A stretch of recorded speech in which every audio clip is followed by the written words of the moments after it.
Arianna, I wanted to open up by talking a little bit about the introduction to your book. So you write about this collapse that you suffered that really made you reevaluate your life, your priorities. And I'm curious how mindfulness came out of that, because you write a lot about health, sleep, exercise, and you could have very well, taken a vacation, gotten some sleep, and then moved on. Why did you decide to stop and focus on mindfulness as well? For me, this collapse 8 years ago when I collapsed literally from burnout, sleep deprivation, exhaustion, hit my head on my desk, broke my cheekbone, and found myself coming to in a pool of blood of my own. That moment really made me reevaluate a lot of my life. And in the course of my life, I had always been interested in mindfulness, in meditation. My mother taught me to meditate when I was 13, living in Athens, Greece. That was quite exceptional at the time. I went to India and studied comparative religion before I went to college. I've meditated on and off all my life. So I've always been drawn to that aspect of life.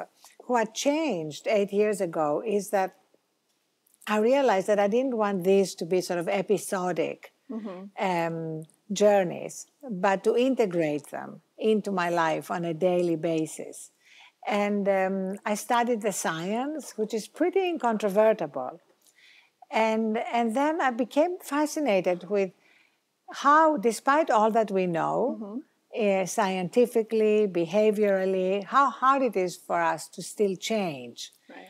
And that's really a big part of Thrive, that how can we move from knowing what is best for us to actually doing what is best for us, and to realize there are no trade-offs between leading an effective life where we produce results and get stuff done, and also being mindful and taking care of that deeper dimension of ourselves.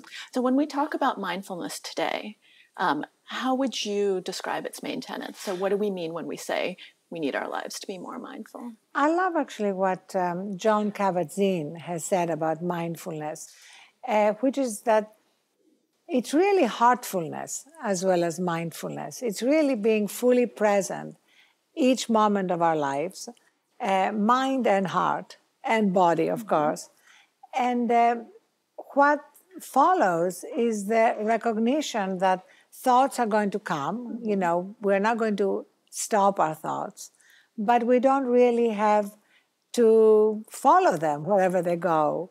And that's where, for me, breathing and consciously inhaling and exhaling is such an essential part of mindfulness, because I use my breath to return to that centered place in us and let the thoughts come and go, instead of following every thought sort of slavishly wherever it wants to go. The other thing is that there has been, as you know, this avalanche of new scientific discoveries that have validated ancient wisdom. So philosophers and spiritual teachers have always known these things, but now we have modern science validating them.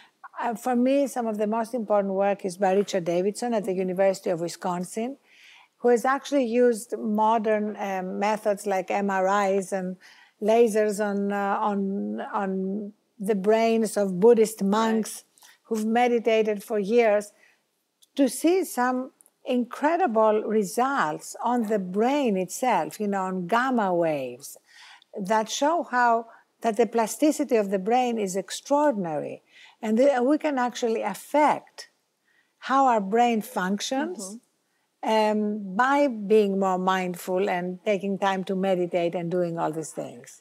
In your book, you refer a lot to Steve Jobs as kind of someone who really took this to heart and managed to, put things like mindfulness ahead of other things that people normally link to success, and ended up succeeding more so than almost anyone else. In your mind, is it possible to achieve that kind of success, we can call Jobs a genius if you want, without mindfulness? Is it actually an essential component, or is it something that you can take or leave? Oh, I think geniuses are so rare that I'm sure there are many ways to be a genius. You know, by definition, it does not conform to a standard deviation. So I'm talking about all of us, you know, the rest of us who are not certified geniuses. What makes for a life that is both more meaningful and more effective. I like to use that word because we all want to be effective at whatever we are doing. For the vast majority of people, we know for certain that mindfulness enhances everything. It enhances performance. There is no trade-off between being mindful and being effective. It also enhances our own experience of life. Because if we just define life purely in terms of success reduced to these two metrics of money and power, we're missing out on what for me is the essence of life, which you cannot really experience without the third metric, which is like the third leg of the stool. Right. In Thrive, I define it as consisting of these four pillars: well-being, wisdom, wonder, and giving. And that's really what a complete life is. And very often we've seen people who reach a level of success and then begin to integrate giving or wonder. By then it may be too late to integrate well-being because we now know the toll that our own health and immune system take if we live in ways that are consistently stressful. And wisdom, which has to do with decision-making. Again, I quote a lot of people in the book acknowledging, like Bill Clinton, who said that the most important mistakes I made when I was tired.